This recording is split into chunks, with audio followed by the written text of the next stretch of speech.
چارەنووسی منداڵانی ژێر دەسەڵاتی تاڵەبان. یونیسف سندوقی منداڵانی ڕێکخراوی نەتەوە یەکگرتووەکان ڕۆژی 9 ئوت بەرابەر لەگەڵ 18 مانگی گەلاوێژ ڕایگەیاند کە لە ئێستادا 20 ملیۆن کەس لە خەڵکی ئەفغانستان لە جەمعیەتی نزیک بە 34 ملیۆنی ئەم وڵاتە پێویستیان بە یارمەتی سەرەتایی ژیانە کە نیوەی ئەم جەمعیەتەش منداڵان پێکی دێنن.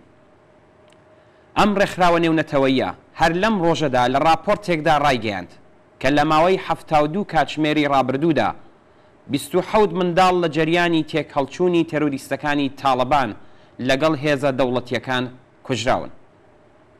بەشی منداڵانی ناو تێکهەڵچوونی چەکدارانەی ڕێکخراوی نەتەوە یەکگرتووەکان لە 25 گەلاوێژدا یەک ڕۆژ پاش گەیشتنی تاڵەبان بە کابۆل ڕایگەیاند کە نزیک بە 6,000 منداڵی ئەفغانستانی لە ماوەی مانگی ژانویەی 2019 تا دەسامبری 2020 کوژراون یان کەمەندان بوون. تەلەفاتی کچان وە کوڕانی منداڵ لە ئەفغانستان لە نیوەی ساڵی 2021دا و لە جەرگەی خراپتربوونی بارودۆخی ئەمنی و سیاسی لەم وڵاتەدا گەیشتە باڵاترین ئاستی خۆی. بە پێی راپۆرتەکان لەو مەودا زەمانیەدا لە هەر سێ کوژراوی غەیرە نزامی لە ئەفغانستان یەکیان منداڵ بووە. لەم راپۆرتەدا هاتووە کە نزیک بە 6,500 حاڵەتی پێشێلکردنی ئاشکرای مافی منداڵان لەو مەودا زەمانیەدا تۆمار کراوە کە لە نزیک بە نیوەیاندا تاڵبان دەستی بووە. پێویستە بوترێ کە لەلایەن تێرۆریستانی تاڵبان داعش و هێزە گەندەڵە دەوڵەتیەکانەوە مەترسی مەرگیان لەسەر بووە. نەخۆشی کویدی 19 منداڵانی واکسنە نەکراو و بێبەش لە خزمەتگوزاری پزیشکی لەگەڵ مەترسی گیان لەدەستان بەرەو ڕوو کردوێتەوە. لەناو منداڵانی ئەفغانستاندا منداڵانی کار بارودۆخێکی خراپتر و مەترسیدارتریان هەیە. دەوڵەتی پێشووی ئەفغانستان لە 12 مانگی ژوئەندا ڕایگەیاند کە 1,200,000 منداڵ لەم وڵاتەدا کار دەکەن. بەڵام ناوەندە سربەخۆکانی داکۆکیکاری مافی منداڵان ئەم ئامارە یەکجار کەمتر لە ئاستی واقعی هەڵدەسەنگێنن.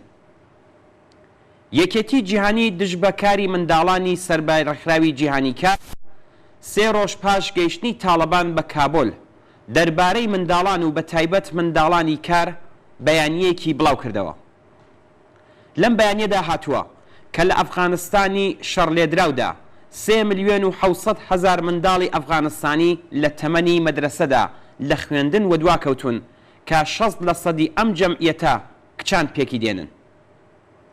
زۆربەی هەرە زۆری ئەم منداڵانە بەرەو بازاڕی کار پاڵ پەیوەندراون. لا بەیانیەکەدا بەوە کراوە کە لەگەڵ داخرانی ئیجباری مەدرسەکان ژمارەی منداڵانی بەجێماو لە خوێندن بە شێوەیەکی بەرچاو دەڕواتە سرێ. زۆربەی جەمعیەتی منداڵانی بەجێماو لە خوێندن منداڵانی کار پێکی دێنن و منداڵانی کچ وەک کچانی کار زیاتر لە بەردەم مەترسی و ئازارە کۆمەڵایەتیەکاندا. ئەگەر حکوومەتی تاڵبان هەر بەم شێوەیە درێژەی بێت بێجگە لە چوونەسەرەوەی ژمارەی پێشبینی کراو منداڵان دەکەونە بەردەم گەلێک هەڕەشە و مەترسی زیاترەوە. کۆماری ئیسلامی دەوڵەتی تورکیە و باقی کۆنەپەرستانی ناوچەکە فریوکارانە وای نیشان دەدەن کە گۆیا تاڵبانی ئەمڕۆ تاڵبانی ڕابردوو نییە. ئەمە ڕێک ئەو ئامرازی فریوەیە کە کاربەدەستانی کۆماری ئیسلامی و میدیا سانسۆرکراوەکانی هەوڵ دەدەن جەماوەری خەڵکی پێ فریو بدەن. بەڵام ڕاستیەکان داستانێکی دیکەمان پێدەڵێن. سەحرا کەریمی ژنێکی بوێر و فیلمساز لە نامەیەکدا لە ڕۆژی گەیشتنی تاڵبان بە کابۆل نووسی هێزەکانی تاڵبان کۆنتترۆلی زۆر یەک لە ناوچەکانیان بەدەستەوە گرتووە. ئەوان دەستیان کرد بە قەتڵ و عامی خەڵک، منداڵانێکی زۆریان ڕفاند، کچەچکۆلەکانیان لەژێر ناوی بووک بە پیاوانی خۆیان فرۆشت، ژنێکیان بە خاتری جلەکانی کوشت، چاوی ژنێکیان دەرهێنا، یەکێک لە کۆمێدینە ئازیزەکانی ئێمەیان ئەشکەنجەدا و کوشتیان، شاعر و مێژوونووسێکیشیان کوشت، سەرۆکی ناوەندی زانیاری و میدیاکانی دەوڵەتیان کوشت، کەسانی سەر بە دەوڵەتیان تێرۆر کرد، لەبەر چاوی خەڵک پیاوانیان ئەڵقاوێز کرد و سەدان هەزار بنەماڵەیان ئاوارە کرد.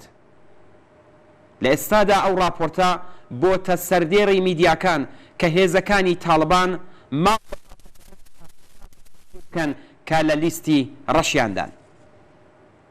منداڵانی ئەفغانستان هەڵبەت لە لیستی ڕەشی تاڵباندانین، بەڵام ئەوان بەشێکی زۆر لە جەمعیەتی ئاوارەکانی ناوخۆ و دەرەوەی سنوورەکان پێکدێنن. بۆ ئەو بەشە لە منداڵان و بە تایبەت کچانێک کە لە شوێنەکانی خۆیان ماونەتەوە، هەڵسوکەوتی تاڵبان لەگەڵ دایک و باوک و کەسوکاریان و ئەو شەڕانەی کە وەڕێیان دەخات ڕۆژگارێکی دژوارتریان بۆ دەخڵقێنێ. منداڵانی ئەفغانستانی لە ئێران و پاکستان زۆربیەی جەمعیەتی منداڵانی کار پێکدێنن. منداڵانی ئاوارەی تازەش پێیان زیاد دەبێت. پێویستە لە هەر شوێنێک کە کەسانی ئەفغانستانی لێ و منداڵانیان لەگەڵ دژواری زیاتر بەرەوڕوو بوونەتەوە بە شێوازی جۆرا و جۆر یارمەتی بدرێن. پێویستە دەوڵەتەکان بخرێنە ژێر گوشارەوە تا ئیمکانی ئەوە بدەن کە ئەم منداڵانە بتوانن بخوێنن و لە ستەمی پۆلیس، سپاهی و بەسیجی بپارێزرێن. پێویستە لەلایەن دەوڵەتەکانەوە یارمەتی ماڵیان پێ بدرێت. مرۆڤە شەریفەکانیش لە ڕێگەی ڕێخستنی ڕێکخراوی پشتیوانی و سندوقی ماڵی پێویستە یارمەتی دەریان بن. هەوڵ و کردەوەی هێزە پێشڕەوەکان دەتوانێت لە ئاستی ئازاری منداڵان کەم بکاتەوە تا کرێکاران و زەحمەتکێشان بە خەباتی خۆیان بەستێنی هەر جۆرەستەم و چەوسانەوەیەک هەڵچنن و بۆ منداڵانی ئەفغانستان منداڵی کردن، خوێندن و شادی و ژیانی ئاسوودا دابین بکەن.